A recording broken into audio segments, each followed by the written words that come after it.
Hey, and good morning, everyone. We're back with that preserved S2000 differential that I did not quite get those stub axles in yesterday because, they just weren't finished and I wasn't ready with them. And I finished them up this morning. You'll notice this isn't as perfect as most of my work is, with this patina here, but that's actually kind of on purpose. I preserved this cover. It was really clean. And it had all its original markings still on it. The only thing it was missing was that one label, which I had pointed out earlier. But other than that, even this number is still visible on it. So I was like, I don't really want to mess with this. It's super clean. It really looks good. So let's just kind of keep one of these around. So here we are. There's our axles all finished up, looking great as usual. Go ahead and pop that one in there. Let's see the other side of it. Looks really nice. And these are pretty simple. They just have a snap ring in it, and you just kind of give them a little. There it is. There's a little pop. Nice LSD, working like it should. All right, we'll go ahead and pop this other one in. All right, we're all finished with that patina rear for the S2000 with the original finish on it. Preserved. Man, that thing looks really great. And next up on the bench is the Miata rear is back up. All the restoration is done on it.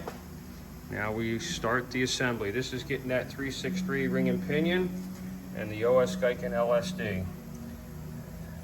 So follow along and we'll get this one started.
Okay, we're ready to go for our first setup. With the assembly and disassembly of this differential, as we get our setup going, we always use this. It's ARP lubricant. Basically what this does is give you perfect torque spec, but it also prevents these bolts from galling, chewing up those threads going in and out of this differential over and over. We don't want any problems, so definitely want to lubricate those threads. Highly recommend it.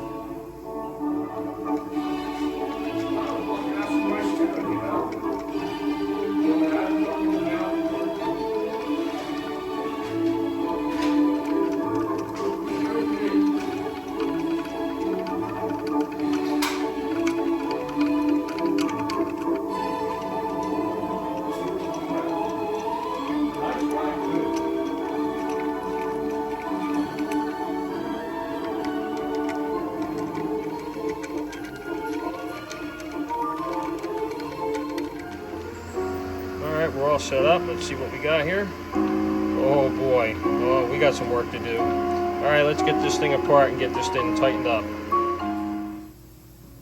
When you've done this for a few years, you accumulate some shims. This is just one drawer. All right, we adjusted this thing. We're going to put the bearing cap back bolts back in, check our backlash, and see where we're at this point. This is the fun of setting these things up. They come apart and go back together many, many times over. You have to have patience. Okay, well that made a big difference. We're at about 3.5, 4 thousandths. This is good. I can at least now set up for a pattern and see where we're at. I'm going to tighten this thing up a little bit more. I want to get like 3, maybe 3.5, but I don't want to see 4. So let me get this thing whitened up and we'll see what the pattern looks like, and then we'll take it from there. All right, looks like we're going to be adjusting this pinion height. We're high on that tooth. I don't like it. I want to get it down lower. And so we're going to adjust that pinion height, and then we'll go ahead and put this back together and see what we got.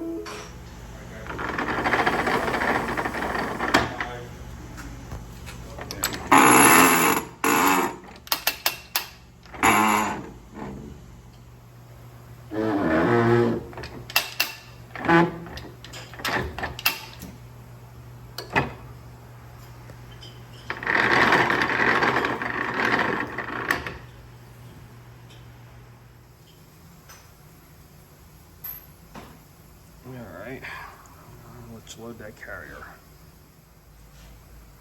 Okay, we're weighted up. Let's check her out.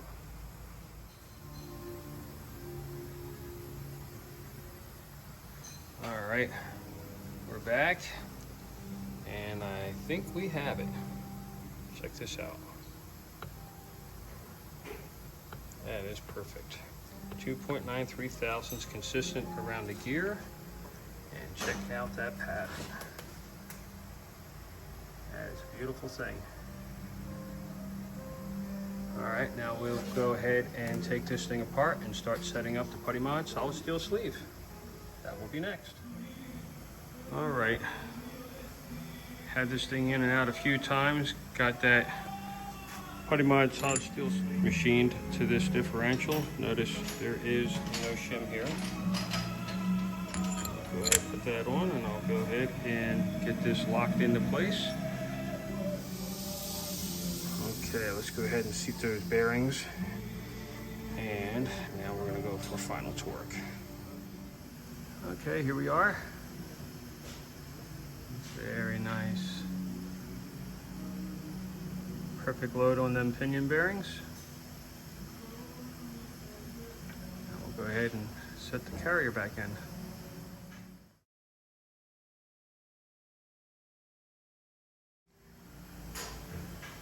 Okay, well, we're about done for the day. We're pretty much ready to button this thing up. I'm going to put an indicator on it just for final measurements, even though I know nothing has changed, but we always want to make sure. We have our cover ready to go, and all we have to do is put our seals in, and we're going to go over this modification done to keep this thing from leaking with that 363 gear change. All right, well, thanks for watching.